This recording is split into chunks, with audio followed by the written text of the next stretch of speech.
안녕하십니까. 지난 주간 우리가 중간고사 기간으로 해서 수업이 없었고 북 리포트로 대신하기로 했는데 여러분 북 리포트를 잘 작성해서 제출해 주시기 바랍니다. 이번 주는 지난주가 우리가 문화에 대해서 선교와 문화에 대해서 얘기를 했는데 좀 더 구체적인 사례, 이 문화 속에 선교사가 들어갔을 때 우리가 만나게 되는 좀 구체적인 문화적 상황들에 대해서 좀 생각해보는 그런 내용으로 오늘 동영상을 진행을 하겠습니다. 이제 이 내용은 저희가 이제 우리 교과서 중에 하나인데요. 쇼드 링앤펠터하고 마빈 메이어스라고 하는 분이 쓴 문화적 갈등과 사역. 책이 어딘지 모르겠네요.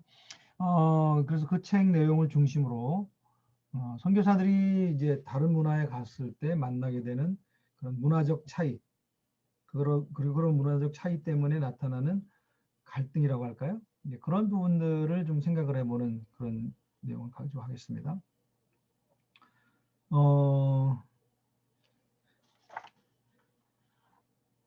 제가 이 내용을 이 문화적 갈등과 사역이라는 책 내용을 지금 PPT로 제가 요약을 한 건데, 이 내용을 중심으로 선교사가 다른 문화에 갔을 때 문화적으로 다른 것으로 인해서 나타나는 갈등들이 뭐가 있는지, 그리고 그 갈등들을 어떻게 우리가 해소할 수 있는지, 그런 것들을 좀 간단하게 이 책을 중심으로 해보겠습니다. 자, 말씀드린 대로 지금 이 책은 문화적 갈등과 사역이라는 책이고, 셔우드 링앤펠터하고 마빈 메이어스, 풀러 신학교 교수님이고 오래된 책입니다. 그렇지만 여전히 다른 문화로 가서 우리 사역하게 될 때 만나게 되는 여러 갈등이라고 할까요? 그런 부분을 잘 보여주는 책이라고 할 수 있습니다. 이제 이 책에 보면 이제 12개의 변수들을 이제 했는데 2개씩 짝이 돼요. 그래서 총 8개의 짝이 있는데 문화들을 이제 2개의 아주 대비가 되는 그런 모양으로 구분을 한 거예요. 그래서 첫 번째는 시간 중심적인 문화가 있고 사건 중심의 문화가 있죠. 뭐 예를 들면 생각해 보세요. 우리 한국은 예전에는 굉장히 사건 또는 행사 중심의 사고방식을 가졌다면 요즘은 굉장히 시간 중심적이죠. 또 이제 분석적 사고를 하는가 전체적 사고를 하는가. 이제 서구화가 될수록 분석적 사고가 강해지고요. 비서구 지역 또 경제적으로 좀 문화적으로 좀 덜 발달된 지역은 전체적 사고 또는 총체적 사고가 강합니다. 또 이제 문화에 따라서 위기 중심적인 문화가 있고 비위기 중심적인 문화가 있습니다. 뭐 사람도 그렇죠. 어떤 사람은 굉장히 위기 중심적이에요. 아직 그 일이 일어나지도 않았는데 그것을 일어날 걸로 예상을 하고 미리 대비하고 뭐 그런 사람이 있는가 하면 위기가 닥칠 때까지는 굉장히 뭐 행복하게 그러다가 이제 위기를 만난 사람, 그런 성격도 있고, 또 업무 중심인가 사람 중심인가, 그리고 5번째는 신분 중심인가 성취 중심인가. 이거는 무슨 말이냐면은 사회에서 부모로부터 물려받은 어떤 신분 또는 뭐 유산이라고 될 수도 있죠. 그런 것들이 있으면 존중이 될 것인가, 아니면 그런 거는 중요하지 않고 스스로 뭘 성취했느냐를 중요시하는 사회인가, 뭐 이런 것들을 이제 볼 수 있고요. 약점 은폐냐 약점 노출이냐, 뭐 이런 6개의 그 짝으로 문화를 볼 수 있는 이제 그런 틀인데요. 이거는 이제 개인적인 차이도 있습니다. 이게 개인에게 적용해도 돼요. 문화로 적용해도 되고 개인에 적용해도 이런 그 틀을 가지고 사람들을 보고 문화를 보는 것은 굉장히 도움이 됩니다. 자, 이 내용을 한번 좀 더 구체적으로 한번 볼게요. 시간 중심, 사건 중심. 3장은 이제 시간과 긴장. 그러니까 시간을 어떻게 이해하느냐에 따라서 사람들 간의 긴장이 나타날 수 있다는 거예요. 이 책에 보면 이제 하나의 사례가 나와 있는데, 이제 이 저자가 그 남태평양 지역에 사역을 했는데, 그 지역에는 이분이 사역하던 그 지역에는 두 개의 언어가 있었기 때문에 예배를 이제 나눠서 예배를 드렸던 것 같아요. 그래서 아침 8시에는 팔라우 언어를 쓰는 그 사람들이 모여서 예배를 드리고, 그리고 3시간 떨어져서 8시부터는 EF 예배가 시작이 된다는 거예요. 같은 장소에서 이제 그 시간도 나눠서 그렇게 이제 예배가 진행이 되는데,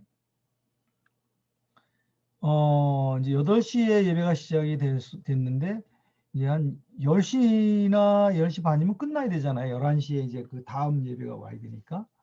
근데 그 예배에 아주 특별한 설교자가 와가지고 이제 사람들이 막 이제 그 은혜를 받고, 그러니까 예배가 안 끝나는 거죠.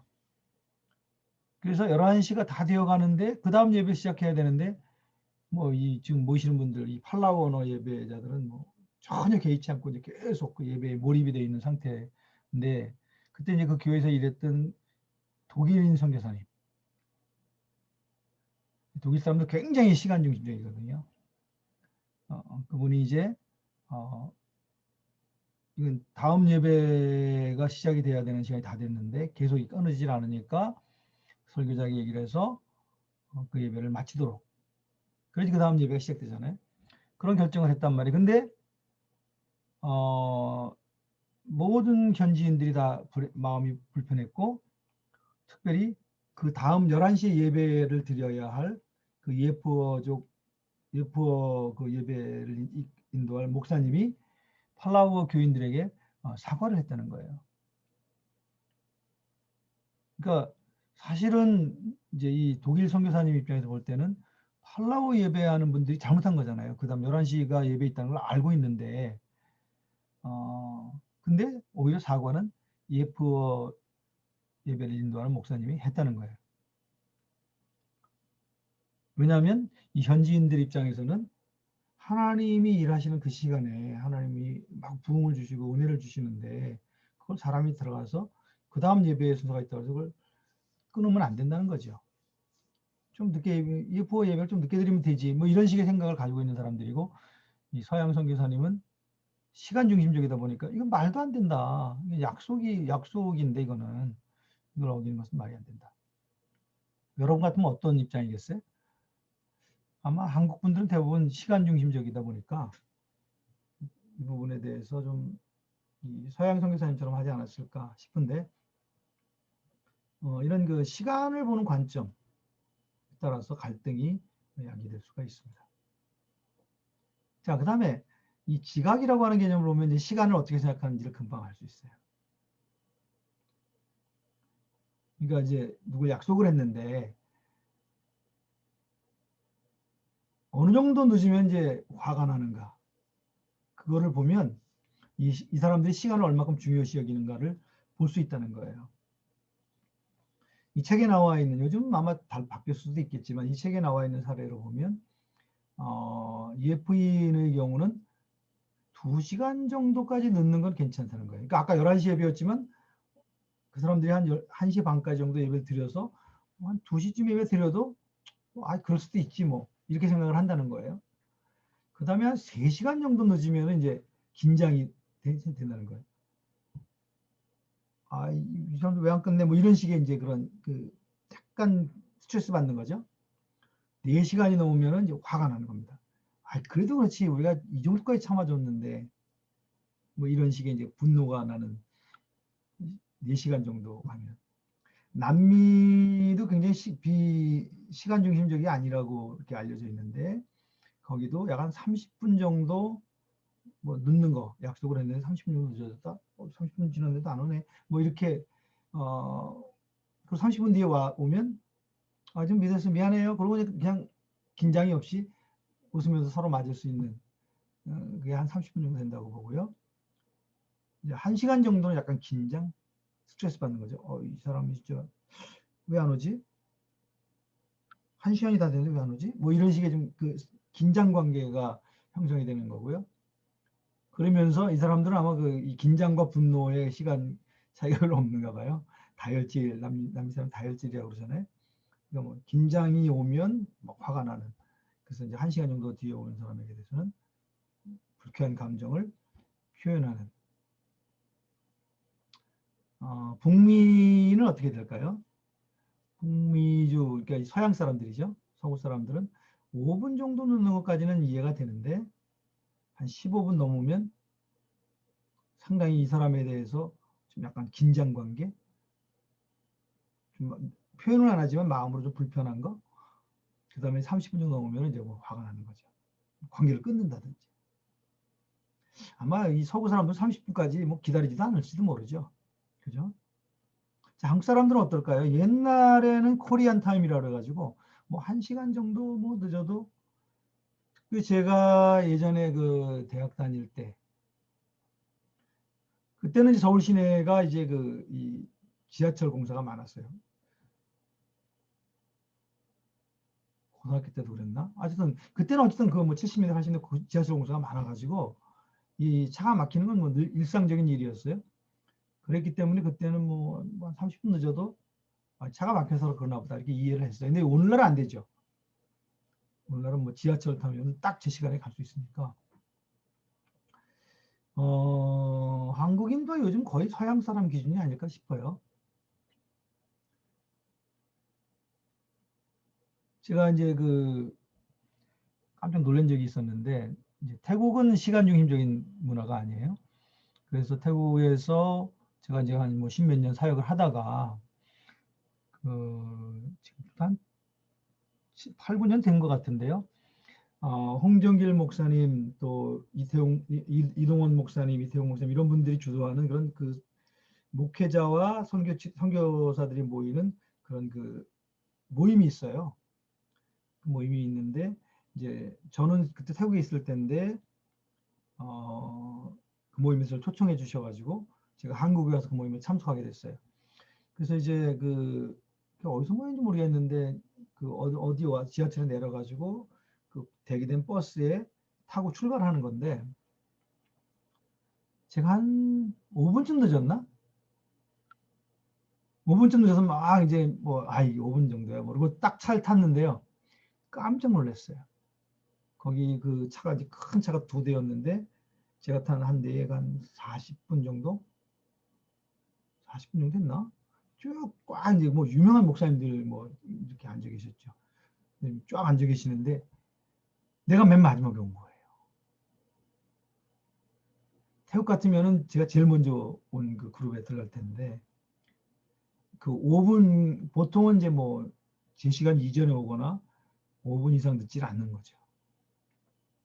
제가 이제 놀란 거야. 한국 사회가 이렇게 바뀌었나? 그래서 이제 제가 큰때 이제 신뢰를 하고 죄송하다 그러고 근데 이제 뭐 아유 진짜 태국 저 촌스러운 데서 왔으니까 하고 이제 이해는 해주셨던 것 같은데 그만큼 한국도 이제 시간 중심적인 문화로 바뀌었죠. 여러분들 경우는 어떨 것 같아요? 누구랑 약속을 했는데 얼마나 여러분들이 참을 수 있는지. 그래서 이제 뭐 남미처럼 분처럼 여러분 참을 수도 있고 그러면 이제 사람 중심이겠죠. 시간 중심보다는. 또 이 북미 서구 사람처럼 뭐 정말 시간을 조금이라도 어기면 그거는 굉장한 신뢰가 되는 그런 문화일 수도 있겠죠. 제가 아는 선교사님 한 분 중동에서 이제 그 사역을 하시는데 그분들이 내일 보죠 그러면 그게 내일이 아닐 수도 있고 내일이 언제쯤인지 그거는 뭐 시간 약속하더라도 그게 내일 중이면 된다 뭐 이런 식의 그 개념이라 이 시간에 맞추기 굉장히 어렵다고 그래요. 자, 그래서 이제 이런 그 시간 개념이라든지 우리도 이제 그 뭐 스포츠를 보면은 시간 중심인지 사건 중심인지 우리가 알 수 있는 그래서 스포츠도 어떤 스포츠는 굉장히 시간 중심으로 이게 진행이 되고 어떤 스포츠는 사건 중심으로 진행이 되죠. 그 사람도 그렇지만 이제 스포츠도 그래요. 예를 들면은 축구 딱 90분, 45분 전반전 딱 끝나고 이제 그다음에 그래서 심판이 항상 시계를 보죠. 그리고 이제 후반전 딱 뭐 90분이면 딱 끝나야 되죠. 또 그런 시간 중심의 스포츠가 있나요? 아주 엄격한 게 제가 볼 때는 농구. 농구는 뭐 계속 멈췄다 들어갔다 멈췄다 들어갔다 이렇게 하잖아요. 시간 중심적인 스포츠고. 제가 이제 그 가르치고 제가 이제 그 운동하고 있는 운동, 검도도 시간 중심적인 운동이에요. 남자, 성인 남자는 딱 5분 시합하게 돼 있어요. 물론 이제 뭐 중간에 이제 중지도 있고 뭐 이렇게 하지만 딱 시간 맞춰서 합니다. 여자는 뭐 4분인가요? 성인들? 아이들은 3분 뭐 이렇게 해서 시간이 딱딱 정해져 있어요. 그거 말고도 시간적인 게 있나요? 시간 중심적인 거? 딱 정해진 시간이 아니지만 시간을 중시하는 거는 또뭐 경주, 100m 달리기, 마라톤. 마라톤은 시간, 그것도 이제 시간도 중요하고 사건도 순서도 중요하긴 하죠. 그렇지만 어쨌든 100m도 이제 순서도 중요하지만 그 시간이라는 게 굉장히 중요하잖아요.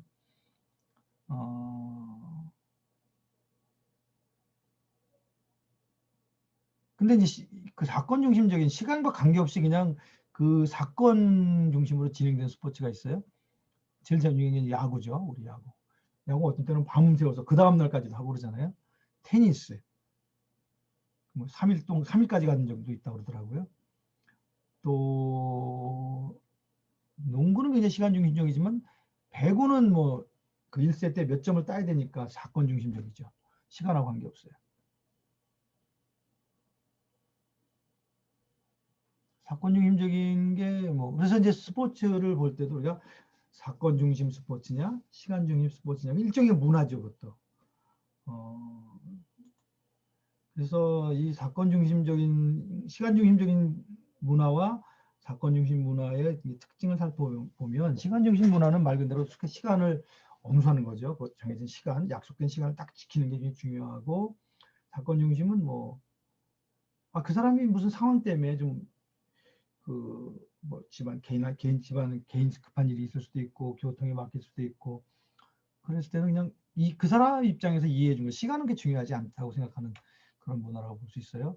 시간 중심 문화는 효율성을 따지고 뭘 할 때 일정을 시간의 표대로 일정을 쭉 짜는 게 중요하고 또 그대로 했을 때 별도의 보상이 있고 역사가 굉장히 중요시해요. 시간 중심적인 그런 문화에서는 역사를 굉장히 강조하고 의사결정할 때도 시간 내에 딱 해야 되기 때문에 다수결로 그냥 딱 결정을 하게 되죠. 근데 이제 사건 중심 문화에서는 시간이 얼마나 걸리든지 그 해당된 문제가 해결되는 게 중요하다. 그리고 일정보다는 의미가 중요하다. 그리고 그 사건 자체가 그냥 그 의미예요. 그 사람들한테는. 상황 자체가. 시간이라는 거는 조금 중요하지 않죠. 그리고 현재가 중요시해지고 의사결정도 시간이 중요한 게 아니니까 다수결로 해서 시간 빨리 딱 시간 맞춰서 결정하는 게 아니라 뭐 1년 하루가 걸리든 이틀이 걸리든 3일 걸리든 계속 토론해서 만장일치 우리 모든 사람이 합의하는 게 중요하다. 그래서 만장일치가 중요하죠. 선교단체도 이 시간에 대한 문화가 다를 때가 있어요. 어떤 단체는 다수결에 의해서 회의가 이루어지면 결정을 하는 단체가 있고 어떤 단체는 다수결을 사용하지 않아요. 제가 알기로는 외기라는 단체가 이제 그렇게 한다고 그러는데 그 팀 모임을 하면 만장일치가 안 되면은 결정하지 않고 넘기고 그래서 만장일치가 될 때까지 결정을 미룬다고 하는데 이제 그거는 이제 그 단체의 문화죠. 시간보다는 우리는 모든 사람이 같은 마음을 품는 이 사건의 상황에 더 우리가 중요시하겠다 이런 것입니다. 뭐 예수 시대 예수님 시대는 아마 사건 중심보다는 뭐 시간 중심보다는 사건 중심이지 않았을까. 물론 성경에도 이제 뭐 몇 시 시간이 나오긴 하지만 그래도 그때는 시간 구분도 뭐 하루를 지금은 24시간 거기다가 막 1시간도 뭐 또 60분으로, 60분도 또 60초로 이렇게 막 해서 그걸 다 이렇게 보면서 우리가 살지만 그때만 해도 그냥 밤에 4개 구분, 낮에 4개 구분. 그래서 뭐 시간이 그리 중요하지 않았고요. 니고데모가 예수님 방문하는 것도 보면 한밤중에 시간에 관계없이 시간이 중요한 변수가 아니라는 거예요. 만나는 게 더 중요하지. 그런 거라든지 뭐 이런 그 성경 시대를 보면 다분히 사건 중심적인 문화였다 이렇게 이해할 수 있어요. 선교지에서도 이제 이런 게 굉장히 중요해요. 제가 태국 애들하고 이제 그 검도 캠프를 많이 갔는데 리트릿 가려고 하면 보통 이제 우리 8시에 아침 출발하자 그러면 7시에 약속을 해요. 그럼 8시 좀 넘어서 출발할 수 있어요. 제가 이제 그 태국 제자들한테 야 임마 그러면은 8시로 약속을 해서 가면 8시 다 오게 하면 되잖아. 근데 안 된다는 거예요. 8시 약속은 9시에 간대요. 이 시간 관념이라는 게 그렇게 붙이기 어려운 거죠. 그 다음에 이제 뭐 과제물 낼 때도 제가 이제 그 서양 교수님들 밑에서 공부를 해봤는데 그분들은 이 과제물 내용도 중요하지만 내용보다는 시간을 지키는 게 굉장히 중요해요. 시간을 안 지키면 그 시간 안 지키면서 규정도 있어요. 뭐 하루를 늦추면 성적의 몇 프로를 감점, 이틀 늦으면 몇 프로 감점, 얼마 늦으면 이제 취점을 안 해. 뭐 이런 식의 이제 굉장히 엄격한 규정이 있어요. 근데 우리 동양적 사고에서는 아직 제가 다 지금 마무리 못 했는데요. 그러면 그래 그럼 뭐 내일 내세요. 뭐 모레 내세요. 이렇게 우리는 그 시간을 중요시 여기지 않거든요. 근데 이제 서양 문화에서는 학교 문화가 시간을 엄수하는 것 자체가 굉장히 중요한 그 교육의 요소입니다. 그런 것도 이제 다르고 설교도 제가 이제 그 태국에서는 뭐 30분 하든 1시간을 하든 물론 저희가 조그만 교회였으니까 문제가 안 되는데 제가 온누리교회 수요예배에서 한번 설교를 한 적이 있는데요. 깜짝 놀랐어요. 갔는데 이제 그 담당한 목사님이 그걸 이제 콘티라고 그러더라고요. 콘티 스케줄. 그래서 거의 분단위로 이렇게 쫙 나눠져 있더라고요. 그래서 언제 시작하고 찬양은 몇 분 하고 또 뭐가 이제 소개가 몇 분, 기도가 뭐 몇 분, 설교는 딱 뭐 20분 넘어도 23분 뭐 왜냐하면 이제 그 다른 스케줄 쭉 있기 때문에 숨이 탁 막히더라고요. 성령께서 이거 역사할 틈이 없는 것처럼 느껴질 정도로 그 아주 빡빡한 스케줄에 따라서 그 예배가 진행되는 것을 제가 봤는데 태국은 그렇게 예배 안 드리죠. 저는 야 이게 하나님께 드린 예배치고는 너무 빡빡하다 그런 생각을 했거든요. 근데 이제 대부분의 좀 규모가 있는 경우는 요즘은 다 이렇게 콘티를 짜가지고 그 시간대로 쭉 진행하더라고요. 한국도 많이 바뀐 거죠. 그래서 이제 이런 것들에 적응을 해야 되잖아요. 근데 내가 은혜 받았다고 해서 막 오래 하면 안 되잖아요. 예전에는 말씀이 좋으면 다 은혜 받으면 다 용서가 되는데 요즘은 안 그래요. 특히 젊은 교인들은 시간적으로 이렇게 그 서로의 어느 용인된 그 범위 내를 벗어나면 은혜가 안 된다 그러더라고요. 자, 이런 것들이 이제 그 시간과 사건 중심의 그 문화의 차이예요. 그래서 이걸 굉장히 중요하게 여러분이 가는 선교지, 만약 선교지를 간다면 선교지에서는 주로 이제 사건 중심이긴 한데 이 땅에 살면서도 마찬가지. 한국 사람 중에서도 사건 중심적인 사람이 있고 시간 중심적인 사람이 있는데 이제 거기에 맞춰서 우리가 행동을 해야죠. 지도자라면 더더군다나 그래야 되겠죠. 자, 두 번째는 이제 판단과 긴장인데요. 판단을 할 때 어떤 식의 판단을 하느냐. 사람을 판단할 때, 어떤 사건을 판단할 때, 어떤 기준을 가지고 하느냐에 따라서 긴장감이 있다는 거예요. 자, 총체적 사고라는 것은 뭐냐면 전체를 봐요. 전체를 보고 그 다음에 그 개별 사건을 봅니다. 근데 분석적 사건은 개별 사건을 잘 거기서 나타난 상황을 보고 전체를 판단합니다. 이게 무슨 말인지 예를 들면 어떤 이 총체적 사고라는 인간관계는 뭐냐면 제가 약속을 했는데 약속을 어겼어요. 제가 그 약속 깜빡하고 뭐 1시간 늦게 갔어요. 근데 그 사람이 저를 뭐 오래 아는 사이예요. 근데 총체적 판단하는 사람은 어떻게 하냐면 내가 아는 임태수는 그렇게 교양이 없는 사람이 아니야. 오늘 정말 피치 못한 일이 있었을 거야. 이걸 가지고 이 사람이 참 예의가 없는, 신의가 없는 사람이다 이렇게 판단하면 안 돼. 그렇게 생각하면 건 총체적 사고고요. 근데 이제 이 분석적 사고인 사람은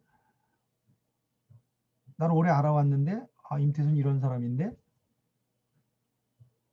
그날 약속을 어긴 걸 보면서 내가 그동안 이 사람 잘못 알았네. 이 사람 굉장히 좀 문제가 많네. 약속도 안 지키고. 그러면서 이 한 사건을 가지고 전체를 판단하는 그런 이제 그 차이인데, 우리 한국 사회는 어떤지 모르겠어요. 그래도 우리는 아직 이 총체적 사고에 가깝지 않나요? 개별 사건보다는 그 사람과 그동안 있었던 오랫동안 관계가 더 중요하지 않을까 하는 생각을 합니다. 근데 어쨌든 간에 요것도 이제 문화마다 달라요. 그래서 이 히브리적 사유와 헬라적 사유라고 이렇게 얘기도 하는데, 홍해가 갈라지는 기적을 얘기할 때 총체적 사고를 하는 사람은 그래 하나님이시니까 하나님이 하시는데 뭐 바다를 왜 못 갈라 이렇게 생각을 하고, 분석적 사고를 하는 사람은 그 하나님이라고 하는 그걸 고려하지 않고 바다가 어떻게 아무리 바람이 세게 불러도 이게 갈라질 수 있지? 합리적으로 과학적 설명이 안 되는데 그러면 어떻게 하나님이 그런 일이 있었겠어? 그러면서 이제 합리적인 설명을 하는 거죠. 그게 물이 있는 것 같은데 실제로는 갈대밭이었고 뭐. 그래서 이제 분석적 사고는 그 개별 사건의 그 분석을 통해서 설명을 하려고 하고, 총체적 사고하는 사람은 하나님이 하신다고 하는 거대한 큰 그림 속에서 개별 사건을 설명하니까 전혀 다른 접근이 되는 것이죠. 창세기 1장의 그 하루라고 하는 개념, 지금 우리가 생각하는 하루와 같은 하루냐, 신학자마다 달라요. 왜냐면 해가 나중에 생겼는데 그럼 그 해가 없을 때 하루는 무슨 의미냐? 지금 우리에게서 하루라는 것은 해가 떠서 졌다가 다시 떠오르는 이 지구를 한 바퀴 도는, 사실은 지구의 자전에서 한 바퀴 도는 건데요. 그걸 하루라고 그러잖아요. 근데 창세기 1장은 그 개념이 적용될 수 없는 상황이 있단 말이에요. 그 다음에 수면 위에 하시더라. 아직 바다가 창조 안 됐는데 그때 수면은 뭐지? 뭐 이런 식의 분석적 사고는 이렇게 하는데, 우리 그 총체적 사고는 그 창세 전에 우리가 모르는 세계가 있었고 그때 하나님이 그 세계 속에서 그냥 하나님이 하루라고 정해놓고 그 일이 이루어졌을 수도 있는 거지 뭐, 이렇게 이제 생각을 하는 거죠. 분석적 사고와 총체적 사고의 그 사물을 보는 접근의 방식이 다르다는 거예요. 그래서 그걸 이제 히브리적 사유는 상당히 총체적 사고고요. 헬라적 사유는 굉장히 분석적 사유인데, 원래 성경은 히브리적 사유잖아요. 히브리라고 하는 게 이제 이스라엘이니까. 그래서 총체적 사고가 성경에 상당히 많이 드러나 있어요. 분석적 사고보다는. 근데 이제 지금 우리가 받은 교육은 이제 헬라적 분석적 사고로 교육을 받았기 때문에 거기에 이제 충돌이 있을 수 있는 것이죠. 그래서 분석적 사고는 이제 그 합리적 사고를 얘기하는데, 옳고 그름을 따지고 정보에 기초하고 객관적인 기준에 의해서 판단하고, 총체적 사고는 전체의 흑백 논리보다는 전체를 보고 또 이렇게 명확하게 판단하기 어려운 그 회색 지대가 많다는 것을 인정을 하고, 그리고 이 전체 속에서 개별 사건들을 보려고 하고, 합리적인 것보다는 약간 통찰력, 직관 뭐 이런 것들이 강조되는 사고라고 볼 수 있어요. 자, 이게 지금 굉장히 그 유명한 그림인데, 시몬과 페로라고 하는, 이제 시몬이 아마 나이 드신 이 남자분이고 페로가 이제 여자분인데, 남자가 좀 이렇게 감옥에 갇혀 있는 거죠. 그래서 여기 보면 이제 시몬이 아버지고 페로가 딸이라고 되어 있는데, 루벤스가 그린 이 그림이 왜 유명한가 하는, 그러니까 이걸 보면은 이제 굉장히 좀 이렇게 뭐라 그러지? 음란한 그림처럼 보이잖아요. 그죠? 근데 이제 그 분석적으로 보면 이 그림만 놓고 보면 그렇게 보이죠. 젊은 여자가 나이 든 남자가 젊은 여자의 젖가슴을 이렇게 했으니까. 근데 이 그림에 대한 설명을 보면 이게 이제 전혀 다른 해석이 될 수 있는 거예요. 그러니까 이게 지금 아버지가 억울하게 감옥에 갇혔는데 이제 그 당시에 그 열악한 환경 때문에 음식도 못 먹고 이제 굶어 죽어가고 있는 그런 아버지를 이제 딸이 내려와서 이제 음식을 못 주게 하니까 못 주면 이제 어떻게 죽을 거 아니겠어요?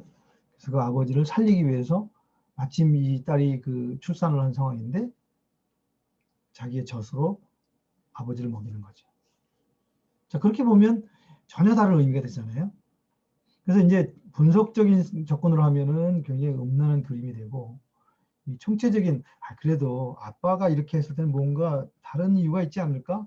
그 다른 이유들을, 아까 그런 이유들을 이제 알게 되면서, 이게 그 딸이 정말 아빠를 사랑하는구나. 아빠를 위해서 자신의 수치를 다 하면서까지도 그 아빠를 살리는 그런 스토리가 있다는 것을 알게 된 겁니다. 그래서 이제 총체적 사고와 분석적 사고의 그 결론이 다르게 나타날 수 있다는 것을 보여주는 그림입니다.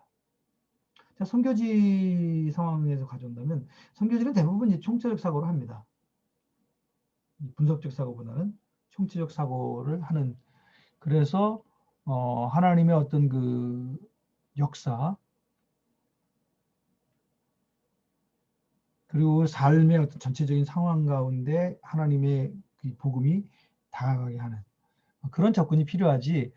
분석적 접근은 뭐냐면은 이제 성경 공부, 성경을 뭐 막 공부시킨다든지 신학을 공부시킨다든지 이런 걸 통해서 이제 그 사람들의 지적인 걸 깨닫게 하는데, 실제로 이제 그 청지적 사고라는 지역에서는 오히려 그분들이 살아가지고 있는 삶의 문제가 다가가서 공감하고 또 기도와 능력을 통해서 그들의 문제를 해결해주고, 이제 이게 분석적이진 않아요. 학문적이고 지적이진 않지만 총체적인 삶의 문제들 가운데 들어가서 함께 그 문제를 해결해가는 과정.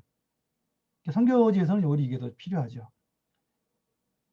모르겠어요. 우리나라 교회는 어느 쪽이 더 필요한가요? 설교를 잘하는 게 필요한가요? 아니면은 그 교인들 상담을 잘하고 교인들의 아픔을 공감해주고 기도해주고 하는 그런 목회자가 더 중요한가요? 모르겠어요. 교회마다 다르고 이제 사람마다 다르겠죠. 설교 잘하시는 분석적인 그런 그 접근하시는 분을 좋아하는 사람도 있을 거고, 이분은 정이 통하고 우리의 마음을 알아주시고 이런 게 통하는 이제 그 교인도 있을 거고. 그래서 이게 총체적, 분석적 이게 좀 다릅니다. 자, 그다음 세 번째는 위기를 대하는 태도가 달라요. 다 똑같을 것 같은데 위기를 대하는 태도가 다릅니다.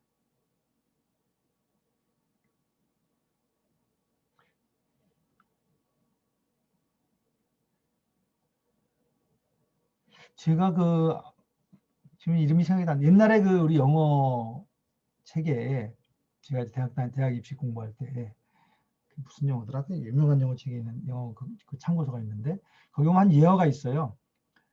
위기를 대하는 서양 세 나라의 사람들, 미국 사람, 영국 사람, 프랑스 사람 이렇던가요? 하여튼 제가 지금 기억이 불명한데 그 마차를 타고 고개를 넘다가 고개를 내리막길을 가는데 이게 고장이 나가지고 고장이 났는지 그 마차를 끄는 말이 흥분을 했는지 그래서 막 달리는데 이게 가다가 이제 그 전복이 될 수도 있고 다 죽을 수가 있는 그런 상황 위기를 겹쳤는데 그 안에 영국 사람, 프랑스 사람, 미국 사람이 있었는데 제일 감정 표출을 많이 한 사람이 영국 사람. 그러니까 프랑스 사람. 프랑스 사람이 막 죽으면 어떡해 막 흥분하고 막 이랬다는 거죠.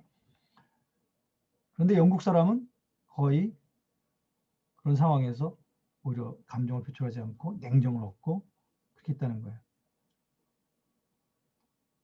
미국 사람은 어땠는지 모르겠는데, 근데 어쨌든 그 두 사람이 이제 거의 대비했는데, 그래서 이제 그 위기 상황에 막 하다가 이제 내려와서 이제 평지에 도착했을 때 이제 다시 이제 말이 안정을 찾고 위기가 지나갔어요.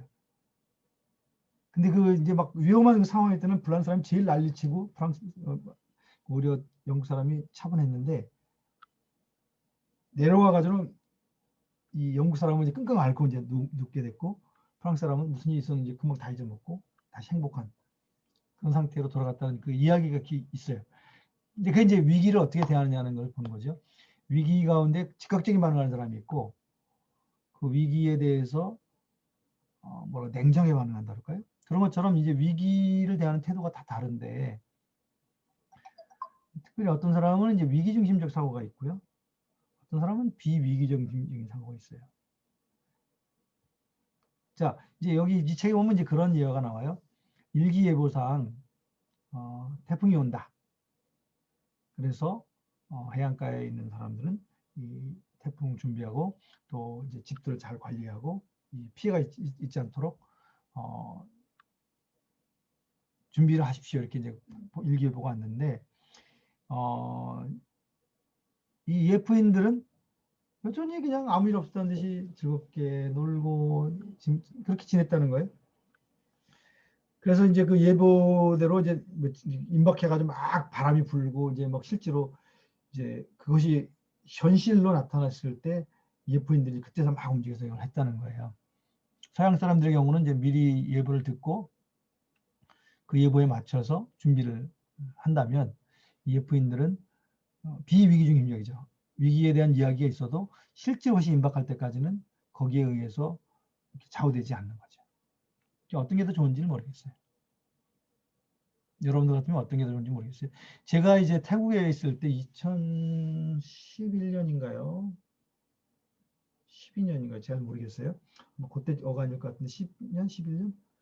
방콕에서 이 노란 셔츠, 빨간 셔츠 해가지고 큰 데모가 있었어요. 근데 이제 우리식으로 데모가 아니고 이제 뭐 이쪽 그룹에 저쪽 그룹에 총도 쏘고 이쪽 그룹에 저쪽으로 유탄 발사라고 이렇게 조그만 그 폭탄 던지 나가는 거 있잖아요. 유탄 발사를 쏘고 그 다음에 저쪽에서도 이쪽에서는 저격병이 와서 쏴서 죽이고 그런 일이 있었어요. 근데 그게 그 방콕 시내에서 있었어요. 제가 살고 있는 지역은 방콕 시내에서 한 1.5km쯤 떨어져 있나? 막 그 일이 벌어지는 데서 한 1.5km, 2km 떨어져 있는 곳이 있었는데 제가 그때 태국 사람들을 보면서 좀 야, 이 사람들 정말 비위기 중심적이구나 그렇게 느꼈던 게 그 한 1km, 1.5km 전방에서 막 총을 쏘고 막 타이어 같은 거 태우고 불 나고 사람 죽어가지고 막 피로 나르고 막 이런 상황인데 제가 있는 그 지역은 대학가였거든요. 외곽이고 약간 외곽인데 사람들은 평상시처럼 그냥 길거리에서 다 포장마차 같은 거 이렇게 밥 먹고 커피 마시고 그런 거예요. 근데 제가 만약에 이 일이 한국에서 서울에서 일어났다면 우리는 어떻게 됐을까? 아마 전혀 달랐을 거예요. 그래서 태국 사람들이 굉장히 비위기 중심적이구나 그런 걸 느꼈어요.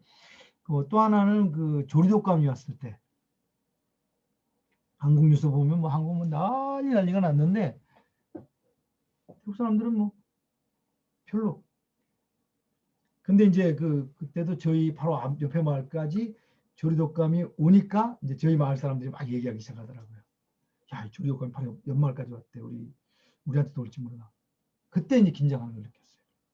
이제 우리는 뭐 저기 뭐 서울이 아니라 뭐 경기도만 와도 뭐 지금 굉장히 불안해하고 막 난리가 나잖아요.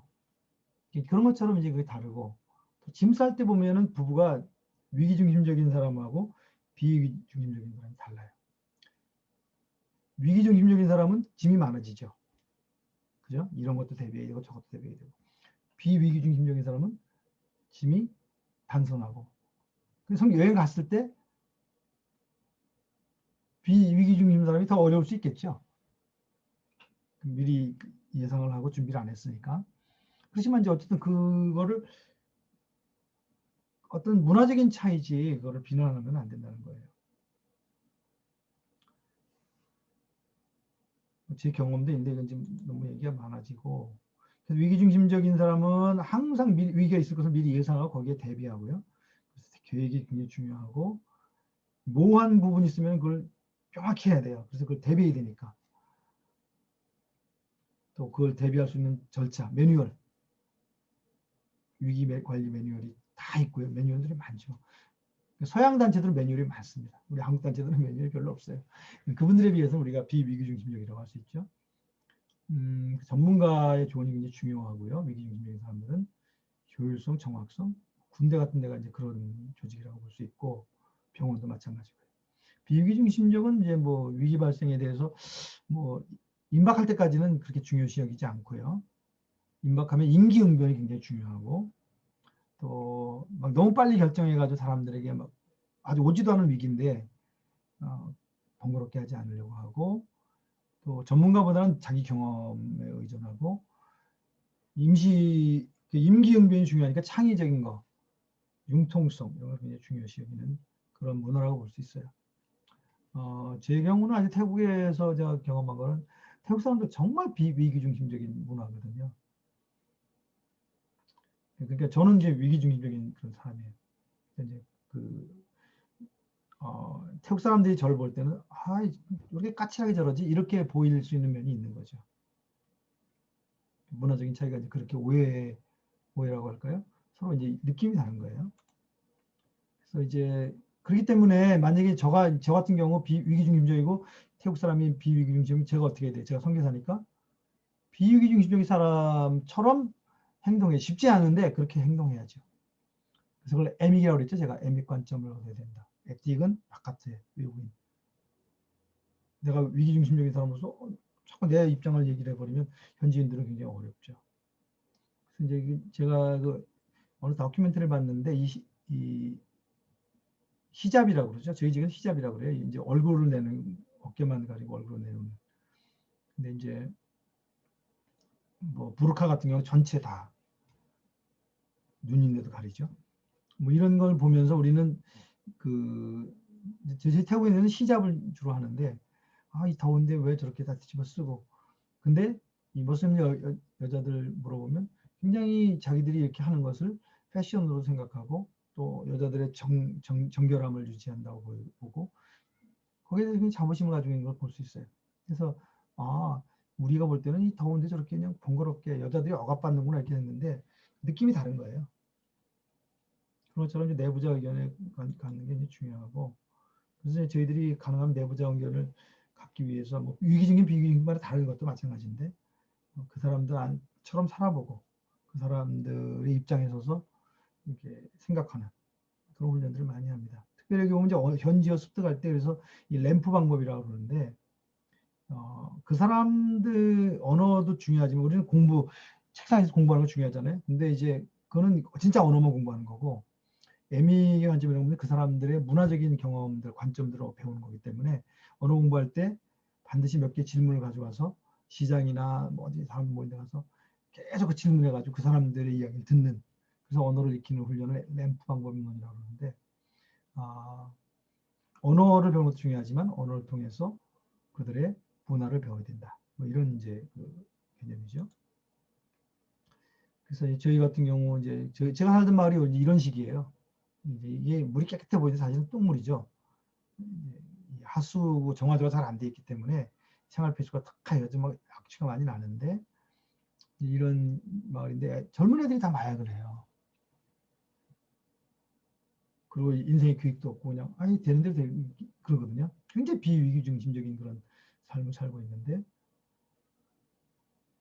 제가 그 아이들을 같이 이제 지내면서 어떤 친구들은 한 10년 넘게 이렇게 같이 제가 가르치고 뭐 이렇게 이제 그랬는데 그 생각을 이해하는 게 굉장히 어렵더라고요. 그 다음에 이제 네 번째로 6장의 목표와 긴장인데요. 목표 성취에 대한 그런 생각이 어떻게 다른가. 제가 아까 제가 살던 그 모슬림 마을이 굉장히 가난한 마을인데 그 아이들에게 니들 꿈이 뭐냐 그러면 그 말 자체가 굉장히 이해를 못해요.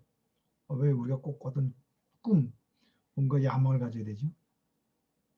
지금 사는 것 날마다 재밌게 살면 되지.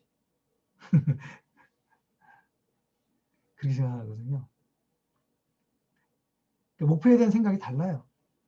근데 우리는 저만 해도 목표를 정하고 그 목표를 이루기 위한 노력들을 하고 그것을 굉장히 중요시 여기는데 그날그날 그냥 재밌게 있으면 살면 됐지. 그게 목표지. 뭐 이렇게 생각하는 사람 관점도 있습니다. 그래서 이제 이 목표에 대한 그런 입장이 다 다른데요. 중요한 거는 서로의 그런 그 문화적 목표에 대한 생각들을 받아들이고 함께하고 이제 그런 것이 중요하다고 볼 수 있어요. 그래서 업무 중심은 이제 뭔가 성취라는 거죠. 그러니까 목표를 정하고 그걸 딱 성취하는 것을 중요시하는 사람이 있고, 그거는 뭐 목표가 성취된 건 중요한 게 아니고 이 사람과 내가 행복하게 즐겁게 보내면 됐지. 이렇게 이제 생각하는 그런 그 문화가 있다는 거예요. 그래서 이제 업무 중심은 굉장히 목표 달성 중심적이에요. 그리고 이제 가능하면은 그 목적 성취에 공감하는 사람들과 함께 하려고 하고, 또 인간관계가 희생되더라도 성취가 중요하다고 생각하는 그런 사람이 있는가 하면, 성취는 못해도 우리가 인간관계가 중요하지. 그 순간순간마다 우리가 행복한 것이 중요하지. 이렇게 생각하는 문화가 있다는 것입니다. 여러분 어떤지 모르겠어요. 저는 예전에 굉장히 그 사람 중심적인 문화였거든요. 목표 성취에 대한 그런 뭐 욕구도 없는 건 아니었는데 사람이 더 중요시하다고 생각했는데, 제가 이제 점점점 이렇게 선교사로서 어떤 일을 성취해야 하는 그런 선교사라는 것 자체가 이제 뭔가 또 과제가 있고 과제를 추구해가는 그런 입장이다 보니까 상당히 많이 업무 중심으로 좀 바뀐 것 같아요. 그리고 특별히 제가 이제 본부에 와서 대표로서 어떤 그 전체 단체를 이렇게 이끌어갈 때 어쩔 수 없이 목표 중심이 되더라고요. 물론 이제 대표는 사람들과 관계도 중요한데 그래도 전체 조직을 이끌어간다는 면에서 업무 중심이 되가지고 사람이 이제 문화가 바뀌기도 하죠. 그래서 여러분은 어떤 쪽에 가까운지, 사람 관계가 중요한지, 업무의 성취가 내가 목표를 정하고 성취하는 게 중요한 것인지, 그 문화의 차이에 따라 사람이 다를 수 있다는 거죠. 예를 들면 이제 이런 질문 한번 해볼 수 있어요. 내가 어떤 스타일인지. 친구가 애인과 헤어져 너무 고통스러워하면서 전화를 했다. 같이 이야기하자고 한다. 그런데 내일 학기말고사를 봐야 하는데 거의 준비가 되어 있잖아. 도서관에 가서 시험 준비를 해야 한다. 나의 결정은? 이런 것 같으면 어떻게 하겠어요? 이런 상황이라면. 사람 중심적인 사람은 지금 친구가 이렇게 고통스러운데 내가 조금 시험 못 봐도 친구와 함께 있어줘야지. 이렇게 생각하는 사람이 있을 거고, 어차피 뭐 내가 시험 끝나고 만나지. 뭐. 난 오늘 지금 시험 준비해야 되니까 미안하다. 내가 오늘은 오늘 이걸 지나고 내일 만나자. 이렇게 말하시는 사람도 있을 겁니다. 뭐 밑에 얘기도 마찬가지죠. 관계 중심이냐, 어떤 목표 중심이냐 따라 다르죠. 여러분 이 영화를 보셨는지 모르겠는데요. 패치 아담스라고 하는 영화인데, 저 오래전에 봤는데요. 굉장히 좋은 영화입니다. 그래서 여기 주인공이 되는 이제 패치 아담스라고 하는 이 친구가 이제 의사가 되기로 하는데, 꿈이 뭐냐면은 그 사람들을 정말 행복하게 해주는 의사가 되고 싶은 거예요. 마음을 치료하는. 근데 이제 당시에 이게 실화인데요. 당시에 그 미국 의대는 상당히 엄격한 규율, 원칙, 그리고 이제 사람들을 치료하기 위해서는 사람들과 인간적인 교감을 하면 안 된다. 이제 그 말도 일리가 있죠. 너무 아픈 뭐 죽음을 앞두고 있는 환자가 막 공감을 하면 의사가 이제 못 견디니까. 근데 이제 이분은 진정한 치료는 마음의 치료고 그 의술은 그 보조다. 그렇기 때문에 의사는 환자들과 함께 공감하고 그 아픔에 함께 해주는 게 무엇보다 중요한 치료다. 이제 이런 신념을 가지고 이제 그걸 하는데 처음에는 그것 때문에 어려움을 겪어요. 근데 이제 자기의 그런 치료 철학을 갖춘 그런 병원을 세우고 그러면서 특별히 정신과인가 그랬을 거예요. 그러면서 이제 이분이 굉장히 그 성공하는 의사가 되는 거죠. 그래서 이제 그 이후에 그 미국 의대의 그 의사들의 어떤 그 환자를 대하는 문화가 바뀌었다고 그래요. 근데 이제 여기도 마찬가지죠. 관계 중심이냐, 어떤 성취 중심이냐, 그런 문화 속에서 어떻게 해야 되는가. 뭐 이건 마찬가지예요. 뭐 스포츠 저도 이제 그 운동을 가르치는 지도자 역할을 했지만 엄격하게 그 목표를 정하고 애들을 다그치고 그렇게 다루면서 그 훌륭한 선수가 될 수도 있지만 그들을 신뢰해주고 그들과 함께 해주고 뭐 아주 목표에 대한 거친 그런 그 뭐라 그럴까요? 압력이나 그런 걸 하지 않지만 함께 마음을 나누고 그렇게 하면서 좋은 선수가 될 수도 있는 거거든요.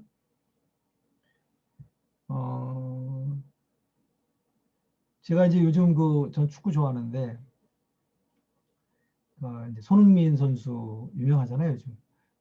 이제 손흥민 선수의 그 팀의 감독이 그 조세 무리뉴라고 아주 세계적으로 유명한 감독이거든요. 이 감독들은 나름대로 어떤 전문성이나 목표 성취에 대한 집념도 강한데 그 이면을 보면은 이 선수들, 유명 선수들과의 교감, 굉장히 중요하다, 탁월하다는 그런 면을 발견하게 됩니다. 지금 그 조세 미르뉴 감독이 한국말을 배워가지고 손흥민을 격려하기 위해서 한국말로 이렇게 한다는 거 아니에요? 그런 부분, 인간적인 접근들. 그래서 이제 목표 중심이냐, 아니면 관계 중심이냐 하는 것도 굉장히 중요한 그 하나의 문화인데요. 이건 이제 제가 태국에 있을 때, 제가 이제 주최한 검도 대회인데요. 거기에 이제 기념 사진입니다. 이제 이거 하면서도 제가 굉장히 목표 중심이냐, 관계 중심이냐. 선교사로서 이걸 대회를 잘 치러내는 게 중요하냐, 아니면 이 대회를 통해 사람들 간에 행복한 마음을 갖게 해주는 것이 중요하냐. 하다 보면요, 저 갈등을 느낍니다. 근데 저는 계속 저한테 얘기는 여기 온 사람을 행복하게 하고 나도 행복하게 하고 하나님 기쁘시게 하게 하는 것이지, 대회를 잘 치러서 사람들이 잘 치렀다고 칭찬받는 게 그거는 다 그 다음 문제였다, 이렇게 생각을 했었는데요. 아마 이제 일을 하다 보면 쉽지 않죠, 이런 상황들이. 서구 선교사 중에 이제 한 예인데, 여기 책에 나오는 예인데, 이 선교사는 이제 업무 시간 딱 정해놓고 그때만 현지인들이 오게 하고, 그 시간 지난 다음에는 가정 생활을 지켜야 되기 때문에 찾아와도 문도 안 열어주고. 뭐 여러분도 아마 다 생각하시겠지만 바른 선교사는 아니죠. 이 업무 중심적인 이런 선교사가 좋은 선교사 되기는 어렵죠. 그래서 이제 예수님 얘기도 나오고요. 또 하나는 이제 자아 가치인데요. 이 사람이 가치 있는 사람인가 아닌가를 평가하는 기준이 스스로 뭔가를 능력을 발휘해서 어떤 성취를 이뤄냈느냐, 그걸 중시하는 문화가 있고요. 미국 문화가 아주 굉장히 그렇다고 그래요. 근데 또 한편으로는 무슨 소리냐, 그가 가지고 있는 사회적 지위, 부모로부터 물려받은 재산, 그것도 이 사람의 실력이다. 우리 한국 문화는 상당히 성취 중심적인 것 같으면서도 또 이렇게 주어져 있는, 이미 기존에 주어져 있는 가치들도 중시하는 그런 게 아닌가 싶어요. 뭐 예를 들면 결혼 상대 고를 때 부모님이 얼마나 부자냐, 이것도 요즘 굉장히 중요한 변수라고 그러잖아요. 저는 뭐 그렇게 생각하는 그것을 굉장히 이렇게 좋지 않게 보는 입장인데, 성취 중심적인 그런 관점이 강한 편인데, 문화마다 달라요. 태국 같은 경우는 상당히 그 주어져 있는 그런 것들이 중요시하는 그 사회고요. 성취라고 하는 것도 중요하지만 성취되는 영역은 상당히 적다. 근데 예를 들면은 제가 이제 학생들 가르칠 때 산족 출신도 있고요, 방콕 출신도 있고, 방콕 중에서 태국인이 있고 중국계가 있어요. 중국계가 보통 이제 교육도 많이 받고 돈도 많죠. 이 중국계 방콕 애들이 저 산족 시골 애들하고 대화를 안 해요. 아무리 검도를 잘하고 실력이 좋아도, 좋은 대학 다니고 있어도 얘기 안 합니다. 원래 주어진 배경이 다르니까. 근데 우리나라는 그렇지 않잖아요. 뭐 어쨌든 근데 이제 예를 들면은 지금 뭐 결혼 상대할 때 보면은 여기 문제 섞여 있어요. 우리는 예를 들면은 1번이 많은 재산, 이거는 이제 주어진 거죠. 자기가 성취한 것보다는 높은 연봉, 이거는 아마 본인 성취가 많고요. 이쁘고 잘생긴 외모, 근데 성취라고 해야 되나, 물려받은 거는 해야 되나 모르겠네요. 직장, 이제 어느 설문에서 나온 그 순서예요. 그래서 이제 보면 섞여 있어요. 안정적인 직장은 성취고요. 좋은 학업 성적, 좋은 대학 성취. 부유한 부모, 이거는 이제 물려받은 거고.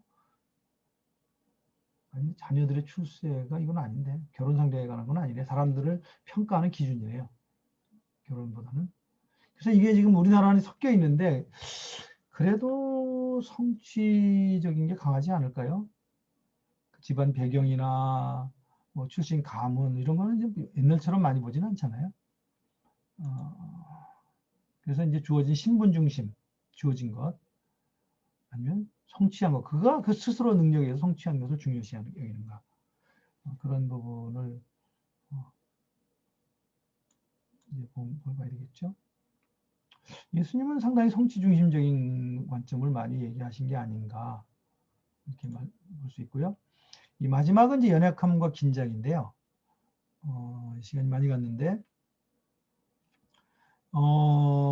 이제 이게 연약함과 긴장이라는 게 뭐냐면 자기의 약점을 노출하는 문화인가, 그걸 감추는 문화인가. 자, 사람마다 그래요. 사람마다 달라요. 어떤 사람은 자기의 약점을 쉽게 얘기해요. 자기 연약한 부분들.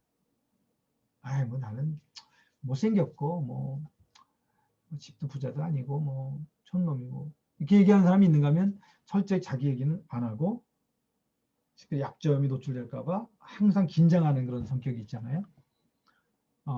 그거를 이제 그 문화인류학적으로는 이제 죄의 문화냐, 수치의 문화냐 이렇게 이제 나누는데, 길트 컬처는 뭐냐면은 성경에 바울이 이제 그런 얘기를 많이 했죠. 나는 죄인 중에 괴수다. 나는 약하다. 내가 약할 때 그리스도가 강해졌다. 나는 그래서 약하다. 나는 이런 약점도 있고. 그런 이제 바울의 모습, 성경에 나타난 바울의 모습을 우리가 죄의 문화다 이렇게 얘기를 해요. 이 사람은 자기의 죄책감의 기준이 중요한 거지. 내가 거기에 얼마나 부끄럽냐. 이거는 뭐 중요하지 않다. 이제 그렇게 이제 보는 게 서양 문화를 이제 소위 길트 문화, 죄의 문화라고 이렇게 설명을 하고요. 수치의 문화는 대표적으로 이제 일본을 얘기를 하죠. 수치. 수치심을 못 견디는 거죠. 그러니까 자기의 부끄러운 부분은 감추는 그런 문화라고 볼 수 있죠. 예를 들면 의상 같은 경우 그렇죠. 이제 저희 애들이 이제 큰 애가 딸이 있는데 한국에 왔을 때 우리 안식년으로 있을 때 이제 교회 출석하는데 어느 날은 물론 여름이었어요. 그 쪼리라고 그러죠, 쪼리. 슬리퍼 같이 생겼는데 발가락에 끼는 쪼리. 쪼리를 신고 교회를 가겠다는 거예요. 사춘기였는데. 근데 저는 저희 부부는 야 교회 그러고 가면 안 되지. 남들이 이목이 있는데 네가 선교사 딸인데 그렇게 하면 안 되지. 근데 우리 딸은 그 사람들이 이목이 뭐가 중요해? 내가 하나님 앞에 가서 예배 드리는 건데. 이런 이제 그게 이제 문화적 차이예요. 이 서구적인 그 죄의 문화냐, 수치의 문화냐. 저만 해도 이제 수치의 문화가 있는 거죠. 다른 사람이 의식하고. 근데 이제 우리 아이만 해도 내가 하나님 앞에 예배드리고 하나님 앞에 내가 부끄러움이 없는데 사람들이 뭐라고 하는 게 무슨 상관 있어? 이렇게 이제 반응이 올 수도 있다는 거죠. 그래서 이게 이제 이 수치의 문화와 죄의 문화의 차이인데요.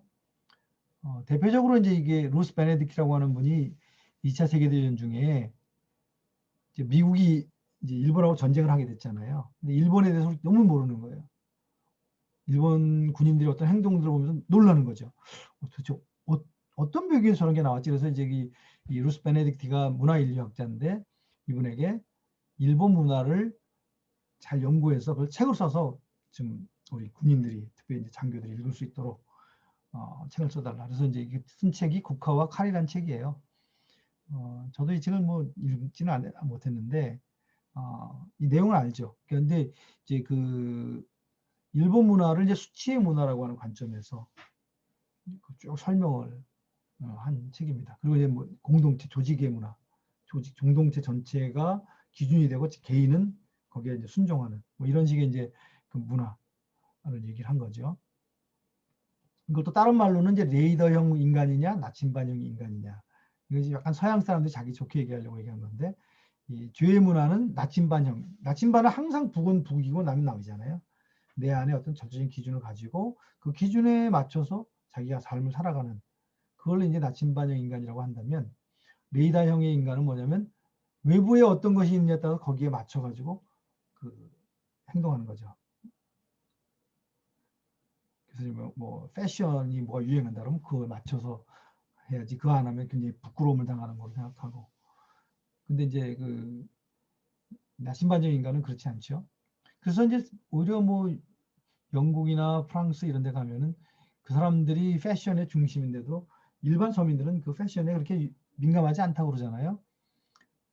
왜냐면 그 나침반형, 내 안에 내부의 기준이 중요한 거지 외부의 기준은 중요하지 않다는 생각이기 때문에. 근데 우리나라 같은 경우 뭐 유행에 얼마나 민감해요? 뭐 그런 것처럼 이제 그 죄의 문화와 수치의 문화를 나누게 되는데 이 일본의 수치의 문화의 대부분의 대표적인 그것을 보여주는 게 이 영화예요. 본 적이 있는지 모르겠어요. 47인의 사무라이 또는 로닌인가요? 로닌이라고 그런가요? 그 주인이 없는 그 무사들을 이제 얘기하는 건데요. 그래서 이 영화를 보면은 일본인들이 그 명예, 자존심, 이걸 얼마나 중요시 여기는가. 그래서 마지막에 보면 이제 그 자기 영주를 억울하게 죽게 만든 반대 저걸 이 로닌, 이 사람들이 이제 그 영주가 죽었기 때문에 이제 주인이 없는 무사가 됐잖아요. 이 사람들이 몇 년을 준비해가지고 그 원수를 죽입니다. 근데 이제 이거는 죽이면은 이제 그 불법을 한 거기 때문에 다 처형을 당하게 되는데 이 사람들이 이 쇼군이라고 그러나요? 이게 요청을 하죠. 우리가 죄수로서 우린 죽고 싶지 않다. 이제 목을 쳐서 죽이는데 그렇게 해서 처형되고 싶지 않고 우리는 명예롭게 명예를 지킨 사람으로서 할복을 하고 죽게 해달라. 그래서 이 쇼군이 그걸 허락을 하죠. 그래 너희들이 한 짓은 사형에 해당되는 범죄지만 그 동기가 주군의 명예 또 여러분들의 명예를 위해서 했기 때문에 그걸 내가 존경하고 존중해 주겠다. 그래서 이제 이게 이제 마지막 그 살아남은 그 사무라이들의 할복하는 그런 장면이죠. 명예를 지켜주는. 우리식으로 생각하면 이해가 안 되죠. 자기의 명예를 지켜서 자기의 배를 갈라서 죽는다는 게. 근데 이제 그만큼 이제 일본 사람들은 이 수치, 자기 명예에 대한 그 강조가 있다. 이렇게 이제 얘기를 합니다. 그래서 이제 그 죄의 문화에서는 수치의 문화에서는 연약함을 은폐하려고 하죠. 다른 사람이 비판하거나 내 사생활에 드러나거나 이걸 힘들어하고 근데 이제 연약함을 노출하는 문화에서는 자기 얘기 얼마든지 하고 또 다른 사람들 부족한 부분도 쉽게 얘기하고 근데 이제 이 연약함을 은폐하는 문화에 있는 사람은 다른 사람이 내 얘기 막 하면 못 견디겠죠. 저는 이제 저희 가정에서 우리 아이들이 조금 다른 환경에서 제가 컸기 때문에 이런 그 문화적인 충돌이 좀 있습니다. 많이 서로 배우죠. 바울은 이제 괜히 노출을 잘하는 그런 문화였고요. 수치 문화라기보다는 죄의 문화로 이렇게 우리가 설명을 합니다. 그래서 이제 우리 선교의 목적은 150%의 인간이 되는 것이다. 그러니까 나는 제가 아까 얘기했던 것 중에 뭐 시간 중심적이고 또 성취 중심적이고 또 뭐 위기 중심적이고 또 뭐가 있었나요? 6개 있었잖아요. 그 다음에 뭐 약간 수치 문화 쪽에 가깝겠죠. 우리 아이들에 비하면 우리 한국 문화가 수치 문화에 그래서 가까우니까 이런 그 제 모습이지만 제가 선교사로 갈 때는 다른 반대의 문화 속에서 일할 때는 그 사람들의 문화를 내가 습득해야 되잖아요. 완전히 그 사람들 될 수는 없어요. 그래서 이제 그 링앤펠트는 뭐라 그러냐면 150%의 인간이 돼야 된다. 선교사는. 아니면 선교사가 아니더라도 성숙한 그리스도인이 되려면 150% 내가 가지고 있는 내 원래의 본성에다가 다른 문화가 가지고 있는 그 특성을 습득을 해서 그 사람들을 이해하고 그 사람들에게 맞춰서 행동할 수 있는 역량, 그 역량을 갖춘 사람을 150% 인간이라고 이렇게 얘기했습니다. 그래서 이제 물론 그 문화가 이제 악한 것도 있기 때문에 무조건 다 볼 필요는 없지만 이 두 개의 문화를 내가 갖게 됨으로 말미암아 그 문화를 판단도 하고 그 문화를 존중하기도 하고 할 수 있는 역량을 키워야 된다. 이렇게 이제 이 책에서 얘기하고 있고, 그렇게 하기 위해서는 다양한 문화에 적응하는 것 자체를 굉장히 성경적인 가치로 봐야 된다. 야, 우리는 뭐 단일 문화, 그리고 우리 단일 문화의 자부심, 뭐 이런, 그거는 성경적인 생각이 아니라는 거예요. 성경적인 그 관점은 뭐냐면 다양한 다른 문화들을 계속 가서 배우고 적응하고 그들과 함께 어우러질 수 있는 영향력, 역량, 어떤 그 이해력 이런 것들을 키워가야 되는 것이 이제 중요하고요. 그래서 그 다음에 다른 문화를 판단하기보다는 저분들이 저런 문화 속에서 저렇게 하는 그런 이유가 있구나. 저것도 의미가 있고 가치가 있네. 라고 하는 그런 다른 문화를 타당하게 보는 관점을 세워가야 되고, 마지막으로 세 번째는 이제 그 소위 초문화적 회심이라고 그래요. 뭐 예를 들면 이제 사도행전 10장에 베드로가 유대 문화에 철저히 이렇게 매여 있다가 그 다른 이방인 문화를 이해하고 받아들여주고 그걸 용납했잖아요. 그런 것을 이제 초문화적 회심이다, 이렇게 문화를 넘어서는 회심이다, 이렇게 얘기를 하는데, 선교사들이 되려면 반드시 그래야 되고, 우리 그리스도인들이 오늘날처럼 글로벌한 사회 속에 살려면 우리가 이제 이런 초문화적 회심을 경험한, 실천하는 그런 그리스도인이 되어야 되겠죠. 마지막으로 성령의 도우심을 의뢰해서 성령께서 우리가 그렇게 할 수 있도록, 우리 문화적 역량이 넓어질 수 있도록 도와줘 주십시오라고 하는 그런 소망을 갖는 것이 필요합니다. 제가 이제 두서없이 좀 그 길게 얘기를 했는데요.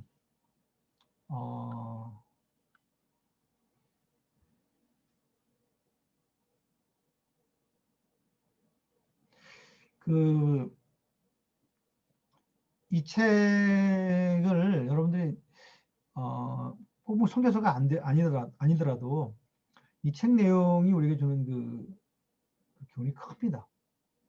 그래서 여러분들이 오늘 제가 좀 간단히 요약을 말씀을 드렸는데, 가능하다면 그 책을 좀 읽어보시고, 예전에는 제가 이걸 독서보고서로 받았는데 이번에 그냥 그걸 독서보고서로 내진 않았어요.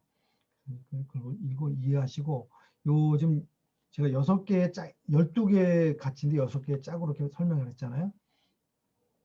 그 내용들 잘 숙지를 좀 하시면 좋겠습니다. 여러분 아마 인생 살아가면서 도움이 될 거예요. 이걸 이해하고 한다는 것이. 그리고 제가 이제 이 책에 보면은 이 6개의 짝에서 나는 어떤 경향인가 하는 것을 묻는 설문서가 있어요. 그 책에 보면은.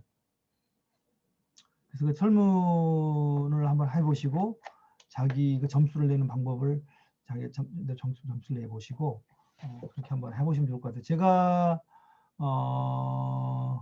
잠깐만요. 혹시 이게 있는지 모르겠네.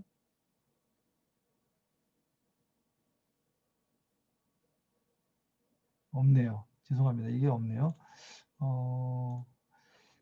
제가 카톡에다가 이 책에 있는 그 설문 내용을 아마 한 5분, 10분, 10분이면 하실 거예요. 설문을 자기가 체크를 해가지고 나는 어느 성향인가를 이렇게 이제 보는 건데, 그걸 한번 해보시고 다음 우리가 만날 때 그 내용을 좀 나누면 좋을 것 같아요. 제가 이제 그거는 이제 카톡에다 다시 올려서 설명을 하도록 하겠습니다. 자, 오늘 이 정도 하고요. 다음 월요일 날은 드디어 이제 유원상 우리 학생이 발표를 하게 되는데, 좀 어려움 없이 잘 됐으면 좋겠습니다. 자, 월요일 날 이제 오늘 이 강의한 내용을 중심으로 얘기를 하겠고, 이 오늘 강의된 내용에서 꼭 질문 하나 정도를 찾아서 수업 시간에 좀 같이 대화할 수 있도록 이렇게 해주시면 좋겠어요. 자, 오늘 그 정도 하고요. 수고하셨습니다. 네, 이상 마치겠습니다.